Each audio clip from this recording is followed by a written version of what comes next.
अस्सलाम वालेकुम गाइस। आज हम शुरू करेंगे न्यूरोलॉजी मेडिसिन से। न्यूरोलॉजी मेडिसिन के अंदर हम लोग सबसे पहले हमारा जो टॉपिक होगा वो क्या होगा, स्ट्रोक का। हम लोग स्ट्रोक से शुरू करेंगे। हमारे पास स्ट्रोक होता क्या है कि बेसिकली हमारे पास क्या होता है कि हमारे पास एक सडन ऑनसेट होता है किसका, एक फोकल न्यूरोलॉजिकल डेफिसिट, मतलब हमारा जैसे दिमाग है ना, सही है, उसके किसी भी एक पार्ट पे क्या होगा कि कोई मसला शुरू होगा अचानक से, जो कि अगर 24 घंटे से ज़्यादा रहे और या तो वो मौत में तब्दील हो जाए और उसकी कोई और वजह ना हो। जैसे मतलब कभी कभी होता है ना कि किसी ड्रग की वजह से हो गया, किसी और कोई और वजह ना हो सिवाय किसी वैस्कुलर कॉज के, उसे हम क्या कहते हैं, उसे हम कहते हैं स्ट्रोक। अगर हम इसकी डेफिनेशन में बताएं, जैसे अक्सर हमारे पास जो वाइवा वगैरह के अंदर एग्जामिनर्स होते हैं तो वो हमसे क्या एक्सपेक्ट करते हैं कि हमें ना प्रॉपर डेफिनेशन आए चीज़ों की। तो अब हम वही किताबी डेफिनेशन रखते हैं। तो what is stroke? Stroke refers to a sudden onset of local neurological deficit lasting for more than 24 hours और leading to death with no cause apparent other than a vascular one. सही है। अब हमारे पास stroke भी जो होता है ना वो बहुत तरह तरह का होता है। हमारे पास ट्रांसिएंट इस्केमिक स्ट्रोक होगा, उसके बाद हमारे पास स्ट्रोक इन एवोल्यूशन होगा और हमारे पास एक पूरा कंप्लीट स्ट्रोक होगा। तो चलिए हम एक एक करके इसको जानते हैं। हमारे पास ट्रांसिएंट इस्केमिक स्ट्रोक क्या होता है कि it refer to a sudden onset of focal neurological deficit lasting for less than 24 hours with complete recovery. Transient, हमारे पास ट्रांसिएंट के अगर हम लोग आम अंग्रेज़ी की ज़बान में देखें तो उसका मतलब होता है कि हल्के हल्के ना, और इस्कीमिया यानी मतलब हमारे पास खून जो है वो रुक रहा है। तो अगर हमारे पास हल्के हल्के कोई अटैक हो रहा है ना, वो भी 24 घंटे के अंदर अंदर ठीक हो रहा है, तो उसको हम क्या कहते हैं, ट्रांसिएंट इस्कीमिक अटैक। अब हमारे पास अगला है stroke in evolution. Stroke in evolution का मतलब हमारे पास क्या है कि it refers two stroke in which focal neurological deficit versions after the patient first presence. अब स्ट्रोक इन एवोल्यूशन, देखिए एवोल्यूशन हमारे पास अगर आम अंग्रेज़ी में हम देखें तो इसका मतलब है कि वक्त के साथ साथ चीज़ जो है वो तब्दील हो रही है ना। अब अगर हमारे पास एक पेशेंट है, वो स्ट्रोक हुआ वैसा ही उसे, अब वो आया है हमारे पास, लेकिन अब वो बेहतरी की तरफ नहीं जा रहा है। ट्रांजिएंट में क्या हो रहा था, वो बेहतर हो रहा था, अब हमारे पास वो और मज़ीद ख़राब हो रहा है।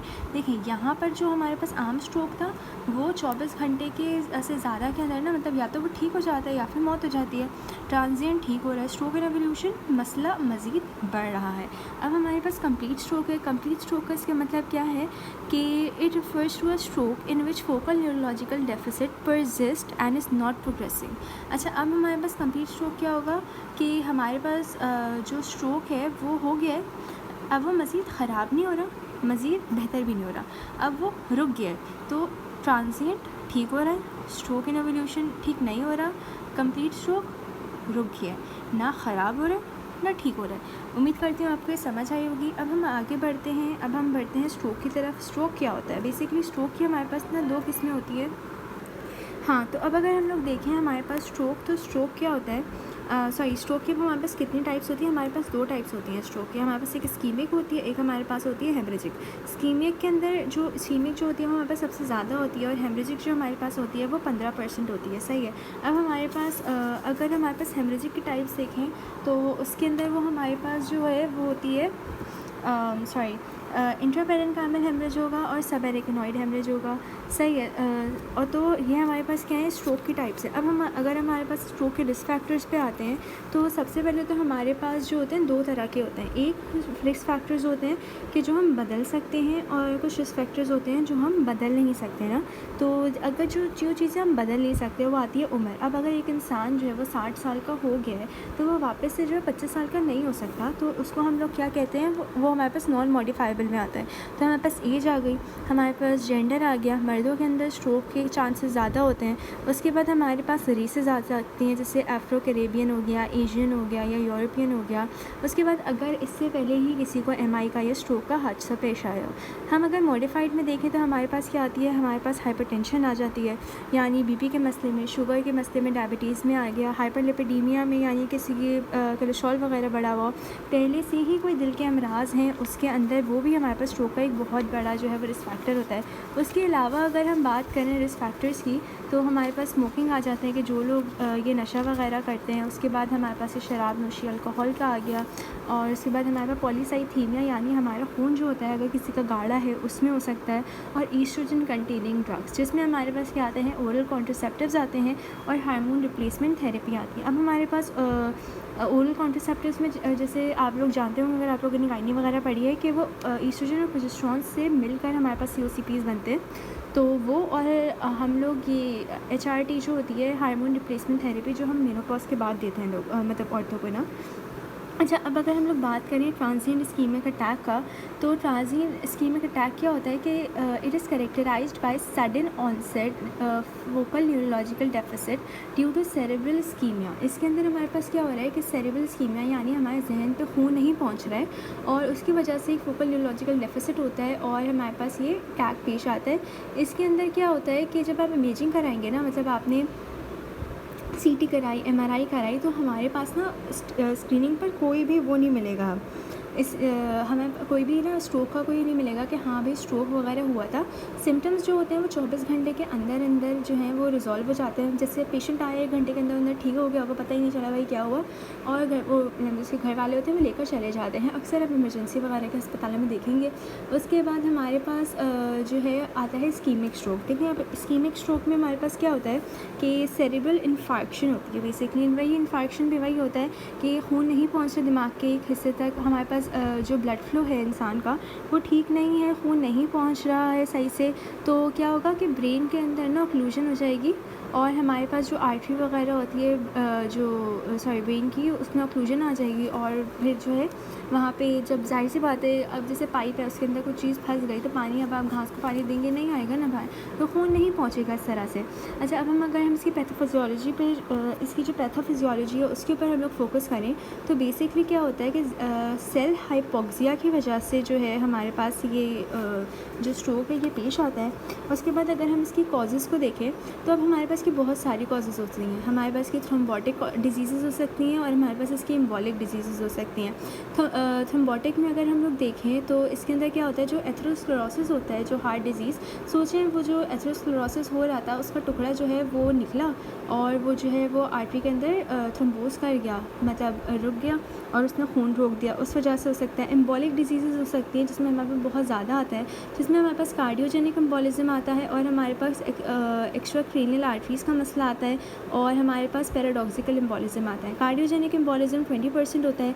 ये होता क्या है बेसिकली कि हमारे पास जो वेल्वुलर थ्रोम्बा यानी जो हार्ट के वेल्व्स वगैरह होते हैं, जैसे अगर कोई नकली वेल्व लगा है, प्रोस्थेटिक वेल्व है, अगर कोई हमारे पास वेल्व का इन्फेक्शन हो गया जैसे एंडोकार्डाइटिस हो गया, या हमारे पास मल्टीपल स्क्लेरोसिस वगैरह में हो सकता है, तो क्या होता है वेल्व के जो है ना वो थ्रोम्बाई बन सकते हैं। म्यूरल थ्रोम्बाई हमारे पास क्या होता है कि हमारे पास ये जो होता है, ये जो ब्लड वेसल होती है ना, उनकी वॉल्स के ऊपर जाके अटैच हो जाता है, इसे हम म्यूरल थ्रोम्बॉय कहते हैं। और ये MI में हो सकता है, एट्रियल फिब्रिलेशन में, कंजेस्टिव हार्ट फेलियर में, या डायलेटेड कार्डियोमायोपैथी में हो सकता है। फिर हमारे पास अगली कॉज होती है एट्रियल माइक्सोमा। एट्रियल माइक्सोमा बेसिकली हमारे पास एक ट्यूमर होता है जो कि हमारे पास जो टॉप चैम्बर होता है ना आर्ट्रिया का, उसके अंदर हमें मिलता है।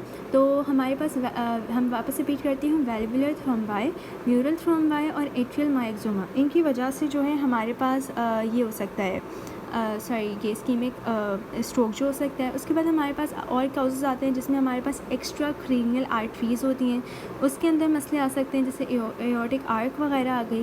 फिर हमारे पास जो अगली आती है पैराडॉक्सिकल एम्बोलिज्म, इसको समझना आपके लिए बहुत ज़रूरी है क्योंकि इसका ओरिजिन हमारे पास कहाँ होता है, वेनस साइड से। ये हमारे पास वेनस थ्रोम्बोसिस होता है। देखिए, अगर आप लोगों को पता हो कि जो हमारे पास दो होते हैं, एक एट्रियल हमारे पास सर्कुलेशन होती है, वेनस होती है। वेनस जो होती है बॉडी का वापस से आती है और ये लाइक नॉर्मल नहीं होती। तो हमारे पास ये पैराडॉक्सिकल एम्बोलिज्म कब होती है कि अगर समझे फ़र्ज़ करें DVT, अगर आप लोगों को पता हो कि हमारे लोअर एक्सट्रीमिटीज़ जो होती हैं उनकी नसों के अंदर वो बन जाते हैं, एम्बोलिज़्म बन जाते हैं। अगर वो डीवीटी जो है वो ऊपर आता है और अगर किसी को पैदाइशी जो है यानी कंजेनाइटल मसला है, जैसे हमारे पास एट्रियल सेप्टल डिफेक्ट हो गया, वेंट्रिकुलर सेप्टल डिफेक्ट हो गया, या पीडीए हो गया, या पीएफओ हो गया, या जैसे पेटेंट फोरामेन ओवेल, अब हमारे दिल के अंदर 2 सर्कुलेशन में सुराख है।